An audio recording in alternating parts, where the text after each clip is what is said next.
Hey folks, how's it going?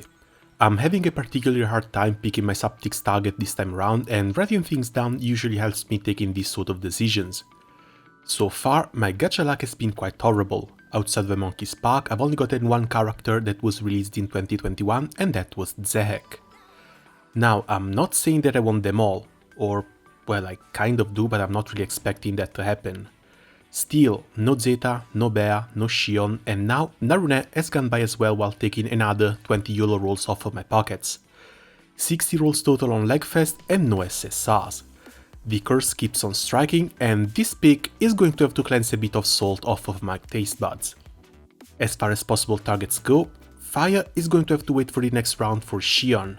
Metera could be a possible pick since she is used in burst setups due to her 80% echo, but that's mostly an Agni thing with Summer Mimleman and Alanan. And while I did just get the Evoker, I don't have nor am planning to get Mimlemel, so I'm just going to have to figure out another way to burst with him. For water, Zeta looks fantastic, even if her echo is locked behind a charge attack or a killing call. The Water Guild War has just passed though, and I don't really use water to farm for stuff outside of fire enemies. For them, I normally just run a charge attack comp with Dog to get blue chests. She could come in handy the next time the Tower of Babel reruns if we get more 3-turn kill requirements, especially since I don't have Uno 5-star yet. So while her next chance to truly shine is going to be a Proving Ground or a Dread Barrage or the next Fire Guild War, she's likely going to be a high priority pick. My second water choice would be Lisha, but mostly just because I like her. Her backline nuke would be a nice thing to have, and she's a pretty cool debuffer, but I'm afraid she's going to have to come home on her own. The Earth list opens with Pangi, who could be a good help for the EX plus OTK next Guild War, as well as a nice burst or suicide character should I make it in time to get Lobelia. The defense down and the guaranteed triple attack spam are also going to be very helpful in Babel stages and Proving Grounds, so she's going to get another top spot in my priority list. The second choice for Earth would be Lambo. This drunken nun put a huge smile on my face ever since I first pulled her R version. I've been praying for her to get an SSR for years now, and I had almost lost hope due to her VA's medical condition. Her kit looks a bit memey, but I honestly wouldn't take it any other way. As far as content goes, she might actually suffer during the next Guild War if the Jellyfish Girl goes with AoE attacks instead of multi-hits, but being able to substitute and counter each turn for a potential 3 out of 4 turns uptime, and bring in some good utility with her multi-hit and team-wide heal and clear, I think she's going to do fine all around. Her Drunken Nuke also has a 1 million base cap, and that could potentially reach 2.5 to 2.8 million damage after buffs and rings, so she's not going to suffer that much even once her stacks run out.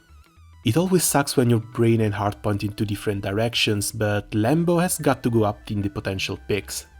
A third choice for Earth would be Diantha, mostly to try and use her as a full auto healer.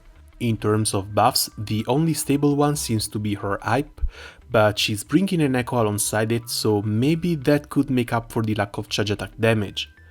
As far as sustain goes, my only options for full auto right now would be MC with Xeno Harp, Summer Vera and Christmas Magisa, so I'm considering her as a stand-in for Summer Jessica. For Wind, the options are Sutera or Yodara. The first would be interesting for some skill damage setups with Valentine Grimnir and Katura, the second would be a decent burst character even though Grand Armea kind of killed him. For Light, Gawain looks like a fun enmity option, bringing an extra unique attack buff and okay self-echo and a double strike. Could be okay for burst and low turn content, but is not a priority this time around. For Dark, it's just Tanya, the last non-limited character I'm missing, and she could be very useful for taking on Bubs, especially if I'm planning to do solo runs.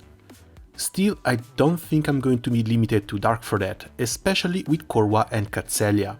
So the last 4 contestants for the tickets remain Zeta, Pangi, Lamreta and Tanya, but the thing I need the most right now is to get rid of this bad luck curse, and for that I think I'll need some holy spirits.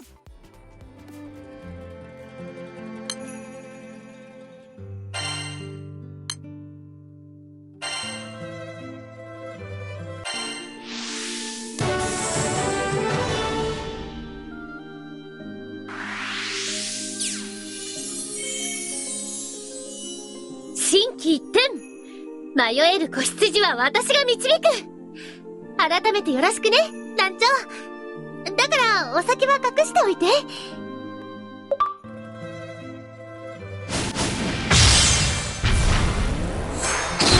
ぱお酒は美味しいにゃ。また、パパやママとも飲みたいにゃ。お酒の国に来たみたいだにゃ。いい気分すぎて、このまま眠っちゃいそうにゃ。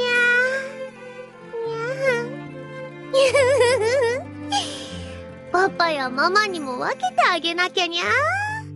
うりゃ、飲むにゃ飲むにゃ。